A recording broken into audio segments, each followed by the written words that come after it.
আসসালামু আলাইকুম। আজকে আপনাদের সাথে শেয়ার করব অথেন্টিক শাহী বালুশাহী মিষ্টির রেসিপি। বালুশাহী মিষ্টিটা বানাতে অনেক সহজ আর খেতেও অনেক মজার। কিভাবে বালুশাহী মিষ্টিটা অনেক ফ্লেকি, বাহিরে ক্রিস্পি আর ভিতরে জুসি বানানো যায় তার সব টিপস থাকবে এই ভিডিওতে।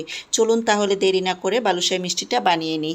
এখানে মিক্সিং বলে 3 কাপ ময়দা নিয়েছি, স্বাদ মতো লবণ অ্যাড করেছি, 1 চিমটি baking powder, baking soda add করেছি, হাফ কাপ ঘি অ্যাড করে তারপর শুকনো উপকরণটাকে ভালোভাবে মিক্সড করে এই পর্যায়ে 1.5 কাপ টক দই দিয়ে বালুশাহীর মিষ্টির ডোটাকে রেডি করে নিচ্ছি।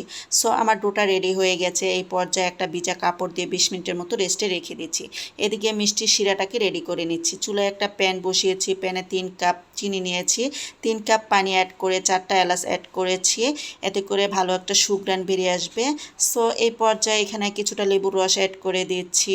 এই পর্যায়ে আমার মিষ্টি শিরাটা রেডি হয়ে গেছে। এখন আমি চুলা থেকে নামিয়ে নিচ্ছি। চুলায় আরেকটা প্যান বসিয়ে দিচ্ছি, পরবর্তী বালুশাহী মিষ্টিটাকে ভেজে নিব। এদিকে আমার 20 মিনিট হয়ে গেছে। আমি 20 মিনিট পর আবার আপনাদের মাঝে ফিরে আসলাম। ডোটাকে হালকা আবার একটু মথে নিয়েছি।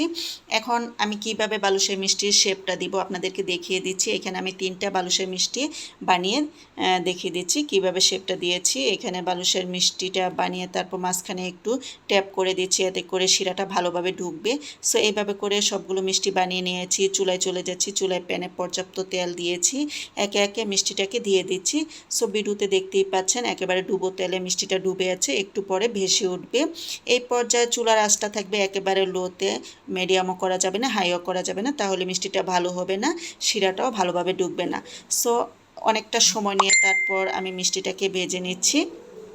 যখনই একটা সোনালি কালার চলে আসবে এই পর্যায়ে একে একে মিষ্টিটাকে উঠিয়ে সরাসরি শিরাতে দিয়ে দিব। শিরাটা থাকবে কুসুম গরম আর মিষ্টিটা থাকবে ফুল গরম। সো দেখতেই পাচ্ছেন আমি প্যান থেকে সরাসরি মিষ্টিতে দিয়ে দিয়েছি। সারা রাতের জন্য এই শিরায় আমি মিষ্টিটা রেখে দিয়েছি। শিরাটা খেয়ে একেবারে মিষ্টিটা ভরপুর হয়ে আছে। সকালে আমি কিছুটা গুঁড়া দুধ নিয়েছি, গুঁড়া দুধের সাথে ঘি অ্যাড করে তারপরে একটু ময়ান করে বালুশাহী মিষ্টিটা গুঁড়া দুধে লাগিয়ে নিচ্ছি। আপনারা চাইলে মাওয়াতেও লাগিয়ে নিতে পারেন, তবে মাওয়াটা যদি বাসায় বানিয়ে নিতে না পারেন মিষ্টির দোকানে মাওয়াটা পেয়ে যাবেন। সো এইভাবে করে আমি সবগুলো মিষ্টি মাওয়াতে গুঁড়া দুধে লাগিয়ে নিয়েছি। এই তো দোকানের মতো স্পেশাল পারফেক্ট বালুশাহী মিষ্টি।